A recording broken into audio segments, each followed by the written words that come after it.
Hello, hello, hello. Welcome everybody to the A Little Less Fear podcast. I'm really excited to introduce the person that I'm interviewing today. Her name is Sue Darling. She's a meditation and yoga teacher. She's incredible. She's been doing it for over 30 years. And I just want to say thank you so much for taking your time to be on my show. Thank you. Welcome, Sue Darling. Oh, thank you so much. Good morning, good afternoon to everybody who's Right. out there. Yeah, it's a pleasure to Really, be here actually. thank you. This means so much to me. And I'm really interested to know what brought you to this incredible meditation journey. It's been over 30 years, correct? You mentioned? Yeah, I've been actually meditating in a particular sort of like way in a particular tradition for about 23 years. Hmm. And before that, I had explored a lot. I had gone to several different meditation classes, I'd attended workshops because I actually felt like when I ever met anybody who meditated, they had quite a slightly different quality in their personality. They seemed to be kind of a little bit more in control of themselves. And although I was always considered myself to be a fairly happy and upbeat person, I definitely found like sometimes when I was alone, I had like darker moods and feelings. And I really wanted to explore my own mind and try to figure out how I could overcome just feelings that I, would sit with and wonder how to sort them out. And I felt like when I met people who talked about having a meditation practice, they seemed to find that as a solace for themselves. They would really be able to explore themselves there easily. So that was really what initially attracted me. And then many years ago, I was invited to a talk at the Bodhi Tree. The Bodhi Tree bookstore used to be on Yes, Melrose on Avenue Melrose in Avenue. LA. Do you Yeah, it's remember it? Yeah. unfortunate. I definitely remember that. I used to go there all the time. Wow, it's And really remember they sad that used it's to have, closed now. yeah, they used to have this little annex next door where they offered talks. And one Sunday morning, because I was probably like in my early 30s and I was a bit kind of bored. And I went along and I listened to a British Buddhist nun give a talk. And Wow. it honestly wasn't quite as much about what she said. It was just who she was. She was like so light, so joyful, so happy. She sort of laughed spontaneously. And I felt like how I related to her was that was maybe the personality I put out into the world. But underneath, I still had these kind of uncomfortable feelings. And so I remember asking her at the end of class, what she would recommend. And she said, I would recommend that you start a daily meditation practice and you come back to as many classes as possible so that you can like fill your mind with wisdom in regard to how to meditate. And so I'm very good at doing, what I'm told to do. So I decided I would go along. And I think the more and more I listened to the teachings that she was offering, and the more and more I meditated, the more confident I became that meditation really was going to be something that would be like a lifelong experience for me. And over the years that I've meditated, now I honestly couldn't even imagine life without meditation anymore. I rely I upon it agree. in so many ways. And I you're feel a the same way meditator too, so you understand what I'm every day. saying. Yes. Yeah, so I would just encourage anybody who's out there who's not yet meditating, because probably because we don't really know what it is. It's just kind of an opportunity to sit down, to observe your own mind, and to sort your problems out by taking responsibility for your problems. So let's say, Exactly. for example, if we feel depressed, instead of just allowing our mind to be overwhelmed with depression, we can think, well, how can I flip side that? How can I turn that around a little bit? So it may be something like, instead of looking at all the difficult things in life, to actually spend some time in meditation, counting our blessings, thinking of the Yes. positive things. Because I think for each of us, we can find at least one thing or one person or one activity that we can focus on that's positive and uplifting for us. And that's kind of the beginning. So meditation really taught me to look on the bright side, to look at the light side, rather than staying stuck in the difficulty and the problem and the negativity. So I think that anybody can meditate. Over the years, I have seen so many different people come through the doors of the meditation groups that I've belonged to. And if they keep on coming through the door, their life will transform for sure. That's Absolutely. how I feel. My life has definitely transformed since I started meditating. I mentioned in my a couple of my podcasts ago, I mentioned that what meditation taught me was, I mean, an inner peace. And initially it was difficult.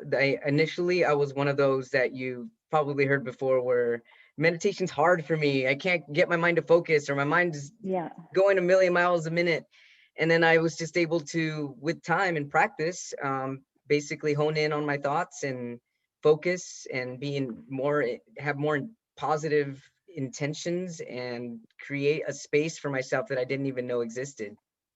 Yeah, and I think that you're absolutely right. I think it's not even fair to people to pretend that you're just going to sit down and suddenly put down all your problems and your mind will just become peaceful. It's definitely, I mean, I believe that part of the magic of meditation is about that daily discipline. It's like it's a real action of self-care to sit down and to really think about how you're deeply feeling, and then to kind of start separating out your thoughts. This thought, this kind of like line of reasoning I'm following is not leading me to happiness. So I need to stop thinking that, and I need to implement a different way of thinking in order to keep myself cheerful. And I think that, you know, particularly in the last year, because we have undergone so many difficult circumstances and we're experiencing a lot of uncertainty, if you have a strong connection to yourself and you have been able to start to develop a unity with yourself, a way of understanding yourself differently, it's extremely helpful during times when the external conditions are so uncertain, because you are stable, even though the external experience is variable, you know. So I think that I've been able to, I've just been able to maintain a peaceful, happy mind. That doesn't mean to say I don't observe that there's a great deal of suffering. That doesn't mean to say I don't understand that people are having a hard time.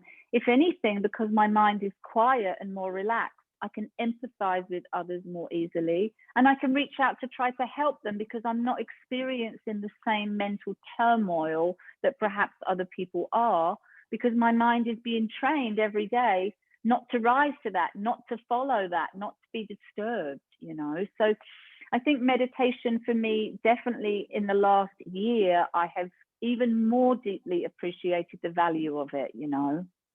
Do you feel that people need to be spiritual in order to be able to meditate? Do you feel that they come hand in hand, or do you feel that they're separate? You know, I think that the word spirituality is something, again, it's kind of a confusion for people because we either think we are spiritual or we're not spiritual. I think we're all spiritual beings to a certain degree. Some of us have developed a connection to religion. Some people have developed a connection to a certain group of people. And some people would rather just be on their own. But I think all actions of meditation in a way are spiritual because it's an inside job. You're going inside and you're dealing with your own emotions and experiences. But I think that you don't really need to label yourself, you know. I think just you can start where you're at and maybe just have an open mind to see where it might lead you. I think the advantages of perhaps being in a community, either a meditation community or a spiritual community, is just that you're surrounded by other people who happen to just become like a good example to you. You start thinking, well, I'd like to be able to meditate as that person described. Or maybe if you have a question about meditation, you have some go-to people. And then I also think that for me, just because of me, who I am, I really needed a method. I needed a method to be able to follow that I could learn so that I wasn't just left alone, sitting down, trying to calm my mind, because that hadn't been successful for me. So often with meditation groups or spiritual groups, there's more of a methodology to follow, which I think when you're new at something, it can be really helpful.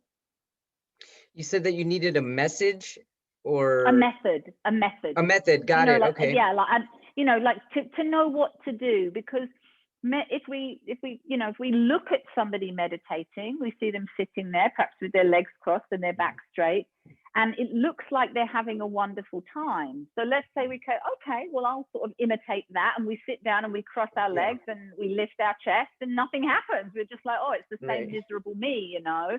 So I think that to have a method is really helpful because it gives you kind of a step-by-step process at which you need to go through. And it seems to me that many people that stay connected to their meditation practice are following a certain method, or they're part of a certain group because of the support that you get, because you need support because there is a methodology to meditating. You know, there's a way and a means to do it. There's many different views of that. But I think that that's why everybody, you know, can try, especially now we have this opportunity to be online. We can experiment. We can try many different meditation classes. We can try a meditation app. You know, there's so many ways in which we can expose ourselves to the varying types of meditation that there is. Do you use any type of meditation apps? Me personally, I don't use apps because I've been sort of following a particular method of meditating, and I meditate with a group of people from a Buddhist point of view. So I was also very attracted to Buddhism because I just really liked the teachings. I felt like the teachings kind of paralleled a lot with my instinct and with my intuition, and I really enjoyed those teachings. So I follow a method of meditating on a daily basis. I follow a method of following 21 meditations. So each day you meditate on a new subject, and the subjects kind of build one on top of the other, so that they start to give you this more sort of like flexible mind and a very comprehensive view. So you meditate daily on a specific topic? Yeah. So let's say, for example, so I woke up this morning and I was on meditation. I was back at number 1. And so meditation number 1, as it reads in the book that I follow, is called Our Precious Human Life. So that could be translated like counting our blessings. I mean, how wonderful to wake up in the morning and to focus on contentment. I am happy. I have this experience. I have this experience. I have this wonderful person in my life. Because usually, naturally, we do the opposite. We don't have this. I don't have this. We kind of tend to lean toward our inadequacies instead of leaning toward our positivities. So I find that these meditations kind of like they steer your mind in the correct direction. And once you've corrected the direction of your mind in the morning, the magic is that you tend to start recalling that as an experience throughout the day. So you tend to lean toward positive things and positive views and positive hopes, you know, rather than it's going to be difficult. You kind of look for a way for it to be easier. Yeah, another thing I've noticed now that I meditate daily is that I have more epiphanies. Did you experience that too? More epiphanies when you started meditating more? Yeah, I think that, you know, I think the other thing is that generally our life is very formatted by time. You know, we're going to get up, we're going to do this. Every single moment of our day is scheduled. And meditation is not just thinking. It's actually me thinking, me that is not influenced and connected to the external world, because I've disconnected from that. I've put that down for a moment so I can kind of see what my view is in it without being slurred by the situation that's happening. So when I meditate, generally I sit for a few minutes to start and I just practice like breathing meditation. And that's where anyone can start. Just sitting down quietly. You don't have to sit with your legs crossed. You don't have to sit on the floor. You can sit on a chair. But then to just simply watch the breath. And it sounds really easy, but I think the average human being can watch 4 inhalations and 4 exhalations. Yes. But the meditator is trying to watch more and more, trying to become more integrated and involved. And what that enables you to do is to actually put your life on pause for a moment. Right. So you're not taking in more information, you're simply just digesting the information that you have. So I think it gives you this opportunity to think deeply. So therefore, epiphanies can arise. You know, that's the thing. It's like there's time for it. There's time and mental space. There's space for it. Yeah. So that's really what meditation does. It creates a mental space. I kind of like to use this example. It would be like if you're trying to look through a window and you push your face right up to the window, you almost really blur your vision. But if you Right. step back from the window, you can see a much more expansive view and you can see more clearly. And that's really what meditation is, I feel, to life. When you sit back and you relax, maybe some of the things you think and feel you recognize are not true at all. That, You know, that's for it's sure. so magic like that. So yeah, so I think I just think I couldn't think of anybody who couldn't benefit from having a meditation practice, whether they were very young, whether they were, you know, in middle age, or even if they were very, very old, because you know, for our older generation, our older community, they are maybe spending a lot of time alone and a lot of time sitting. So they've already kind of developed some of the attributes one needs for meditation. And now, if they could steer their mind in a positive direction instead of following fear and worry and anxiety, they just kind of try to experience their own sense of peace, you Hmm. know. So I think that there's just never there's not a time or a person that really couldn't benefit from being a meditator. How do you how do you get children to meditate? I would think that would be very challenging. You know, it's really interesting because about 10 years ago, I have a son, he's about 17 now, but many years ago, I wanted him to attend a school that was actually opening so that children could be exposed to meditation and spiritual life. And so I sent him to this school, and I had this really like boisterous little crazy boy. He's really high energy. But the thing that was so incredible, the teacher that taught, I mean, she wasn't, because with children, you can't make a child sit still because Right. they don't need to sit. Many of them need to move just to process things, to process thoughts. Right. But you can still pour ideas into their mind, and you can still give them boundaries. So when I teach children, I say that I put them on a yoga mat, each on a mat, and I say, that's your island. And all around you is the ocean, so you can't get off. You can move around as much as you want on your island, but don't put your feet in the In ocean. the And, you know, ocean. kids, they kind of go with that, especially if they're younger. That's wonderful. That's great. And then really for meditating with children, you know, instead of telling them watch the breath as it comes in, and what you could say, you know, you're breathing in sparkly white light. You're breathing out heavy, difficult, uncomfortable feelings, you know, like feelings when you feel heavy or you feel very tired. Just breathe that out and imagine that's coming out of you in like thick, dark smoke. So you can give them these visuals, and honestly, children are incredible. So my son, although when I would look through the window in the meditation room to see if he was meditating, I wasn't sure if he was meditating or not. But then it was very interesting because at the end of the day, I would pick him up from school and I would say, what did you learn today? And his mind was so clear, he could tell me almost every single detail of what he learned. That's Now, the beauty of incredible. that, yeah, now the beauty of that, Lino, is that now he's an older student, of course, he's 17.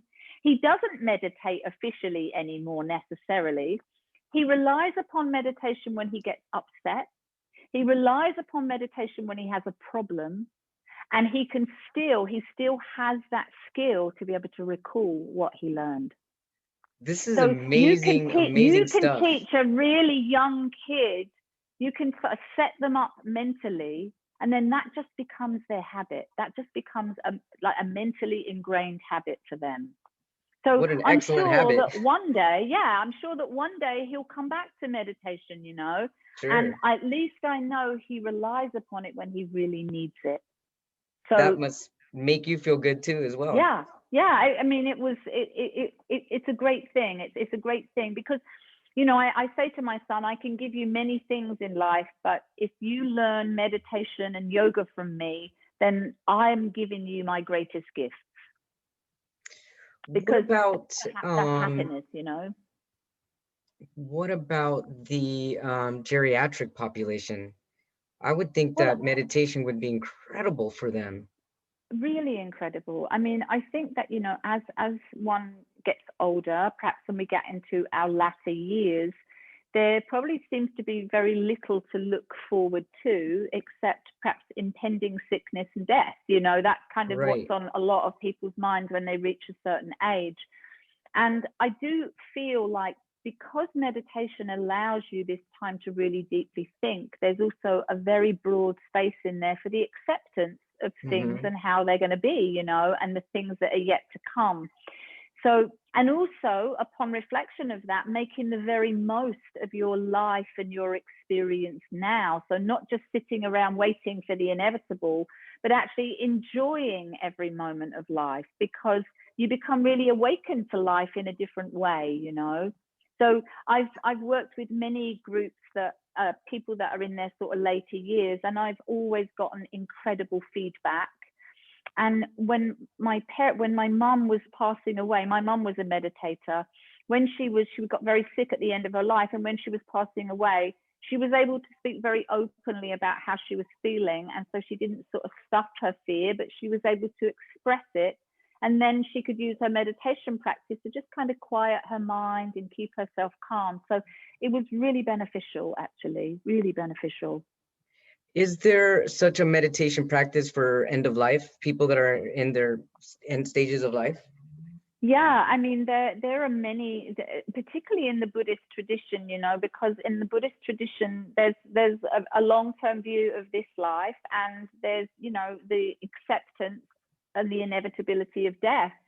And so there are many ways in which you can train your mind and prepare your mind so that you can eliminate some of the fear from that experience, or, the experiences that lead up to that.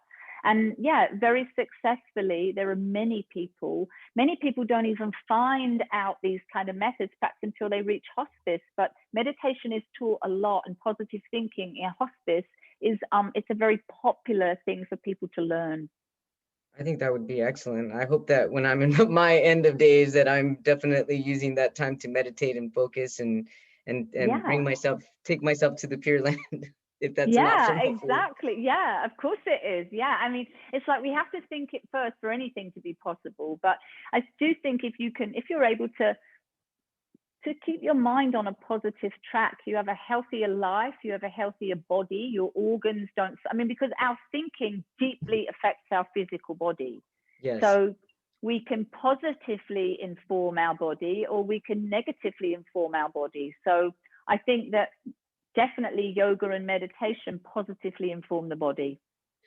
So, Dolly, I have a question. What is and is there a difference between praying and meditating? Yeah, I think there is. I think that for praying generally is, I mean, generally it's a faith-based practice. It's like you have faith in something, and you're praying either for the help of that experience, of that entity, or you're making prayers for things to sort of be better for yourself or for other people. So I think that praying is probably thought to be a more spiritual activity. Whereas meditation does not necessarily have to be that. Meditation can start off simply just by you calming your mind and quieting the sort of energy moving around in your body.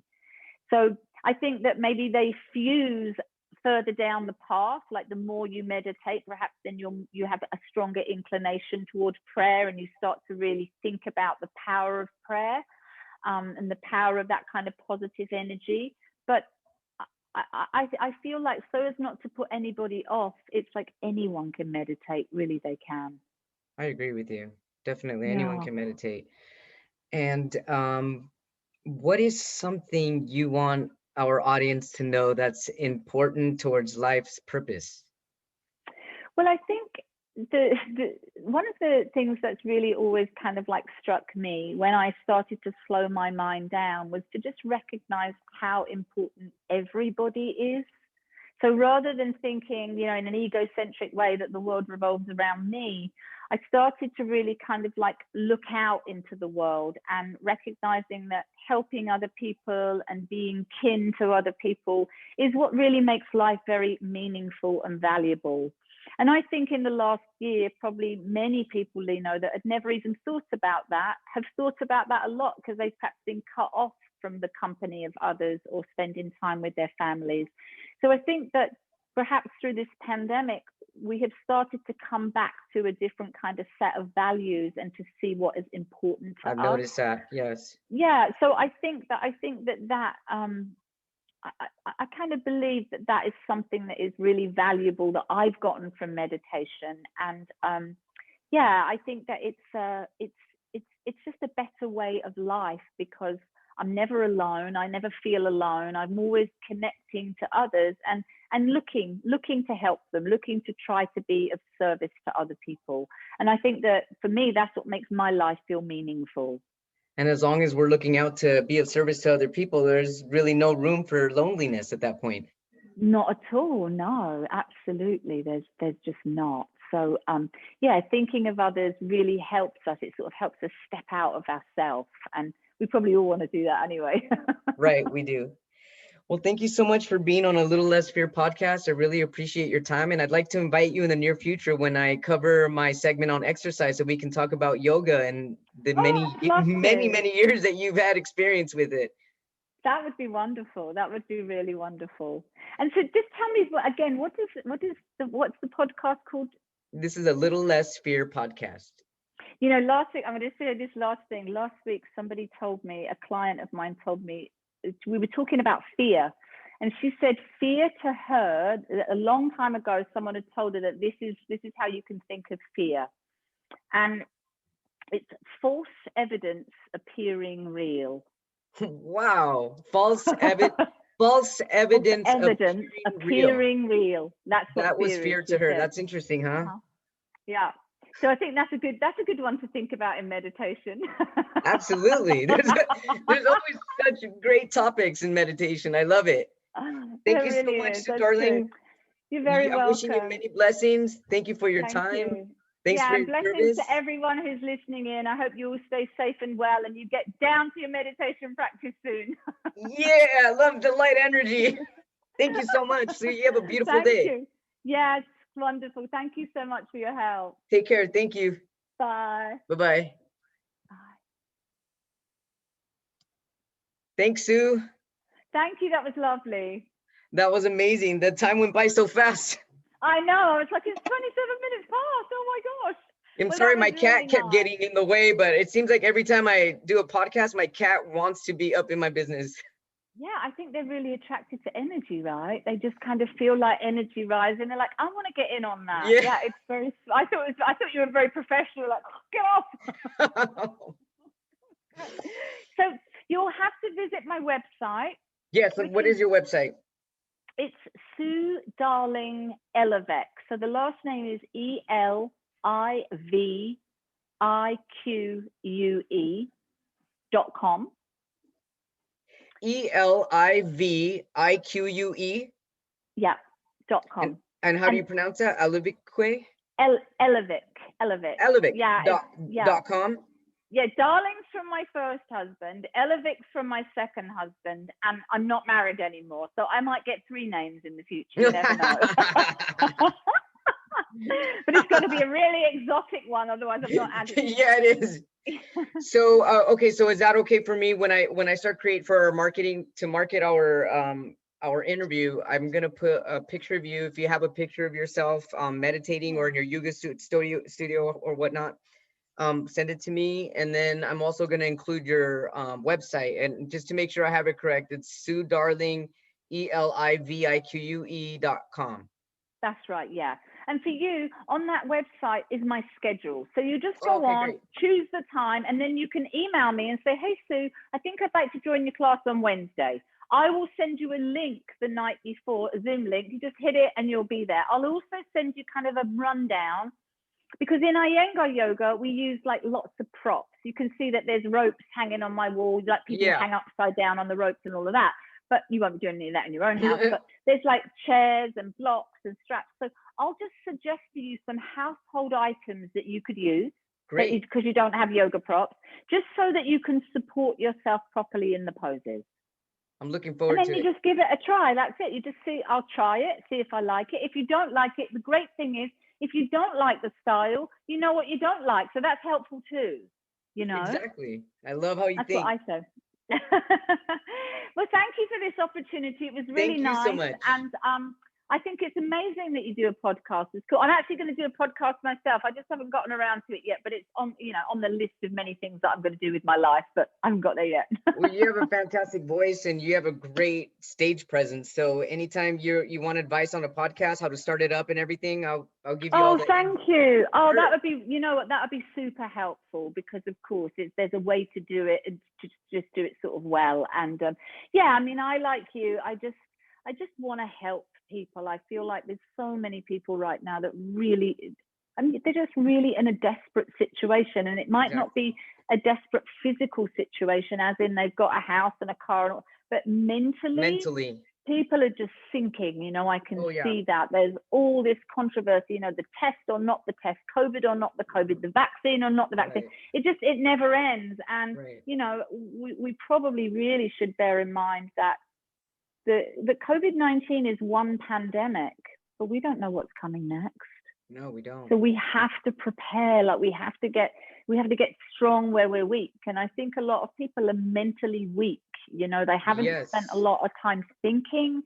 They haven't spent a lot of time kind of making their own decisions. They've just gotten carried along with life. And that's a difficult predicament to be in, Yeah, and you're in the best business, yoga. I mean, it's mental health and it's physical health. Yeah, exactly. Yeah, and it really works. That's the thing. It really serves people. It brings them to a better state of mind and a better physical understanding. It doesn't necessarily, it doesn't stop people getting sick. That's not true. People get sick that do yoga just because we get sick. That's what happens to us. But I think it helps us deal with everything that life sends our way, I agree. I really do. Thank you so much for your time. And I'll be sending you an email. You have a great day. Wishing you many blessings. Thank you. Take care. Lovely to see you. Bye. Lovely to see you too. Bye. Thank you. Bye-bye.